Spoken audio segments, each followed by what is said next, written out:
Bonjour Elisabeth Harris, bienvenue. Bonjour. Vous êtes conseillère régionale Nouvelle-Aquitaine ainsi que conseillère municipale de la ville de Bègle et cela au titre du groupe communiste.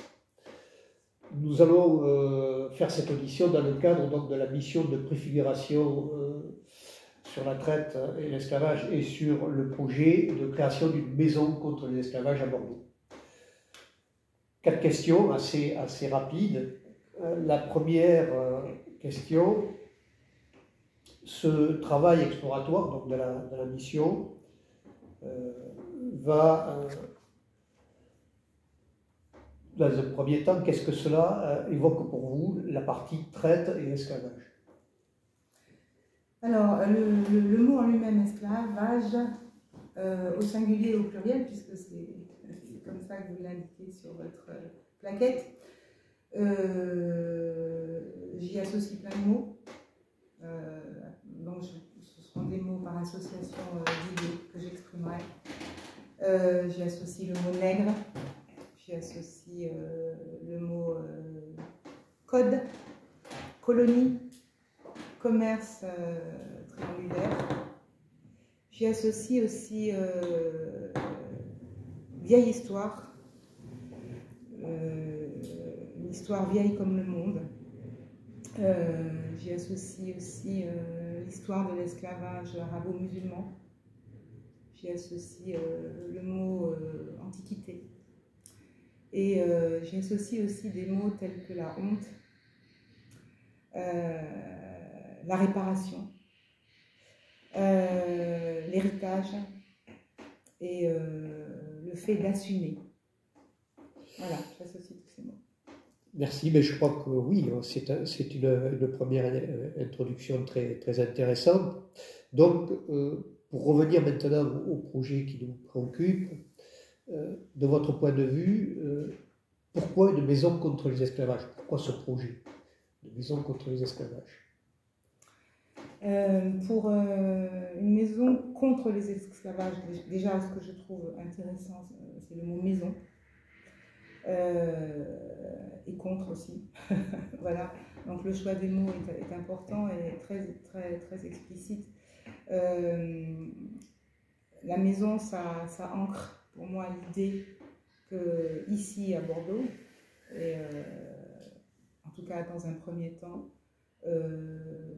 les traces du passé sont inscrites en ce lieu, sont posées, donc peuvent être regardées, peuvent être consultées.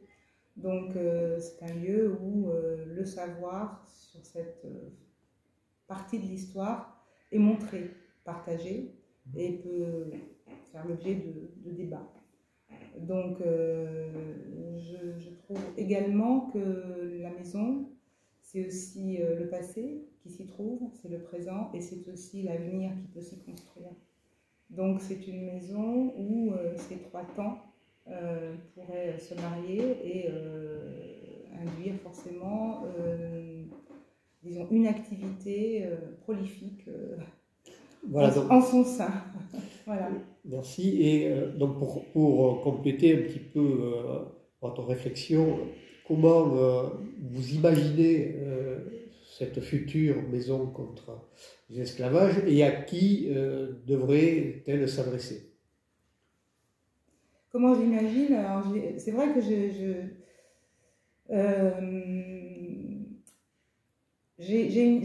une image comme ça. J'ai une image avec l'idée d'une maison ouverte. Donc, alors je ne vais pas aller jusqu'à élaborer un plan architectural, c'est pas. Mais quand même, dans l'image, il y a ça. Il y a l'architecture du lieu, donc comme un grand atrium qui desservirait différents étages. Lesquels permettraient d'accéder à différentes salles en fonction de leur fonction. Mais dans cet atrium, à l'entrée, oui, il y aurait l'idée d'un lieu ouvert à tous dans une mixité, on va dire, culturelle métissée, sans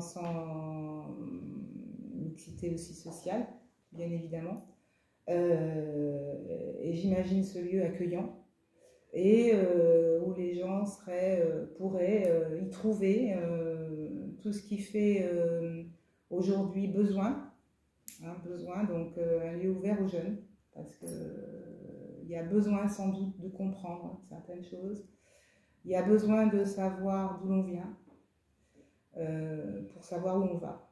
Et donc dans cette maison, il me semble important qu'elle puisse être un lieu de débat, de réflexion, de recherche également. De recherche notamment sur tout ce qui concerne les impacts encore très présents d'un passé lourd, d'un passé qui peut être jugé comme honteux.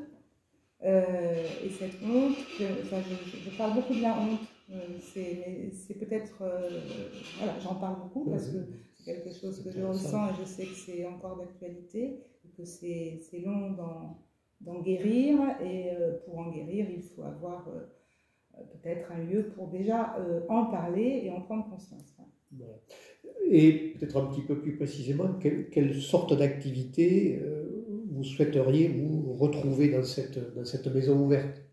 Je reprends le propos. Ouais, dans les activités, je verrais un lieu, il pourrait y avoir un lieu un peu musée, qui expose d'expositions des traces, voilà, avec des thématiques historiques, enfin des appuis sérieux, historiques, qui serait à la fois aussi un lieu ressource pour les écoles. Hein, voilà. Moi, je vois très bien des petits écoliers là venir dans ce lieu apprendre des choses que l'école ne leur dit pas dans les livres forcément, ne leur montre pas. Et puis j'y verrai aussi un lieu ressource pour les jeunes générations, nos jeunes. Un lieu ressource aussi pour les femmes. J'ai une pensée particulière pour les femmes parce que ce sont des femmes aujourd'hui et des femmes de demain. Qui sont porteuses de ce message aux enfants pour expliquer à l'enfant de quoi son histoire est faite, d'où il vient. Et souvent c'est les mamans, bon les papas aussi, hein, et puis aussi un lieu de créativité parce qu'il y a une expression culturelle qui est très riche ici à Bordeaux, danse, musique, voilà, mode, enfin, etc. Et les femmes y ont toute leur place, mais on ne les voit pas, voilà. Et elles n'osent pas, et donc ce lieu, ouais, je le rêve avec beaucoup de femmes à l'intérieur. Eh bien, merci Isabelle Tari d'avoir répondu à nos questions et d'avoir participé à ce questionnaire et d'un certain nombre de personnalités dont vous faites partie. Merci beaucoup.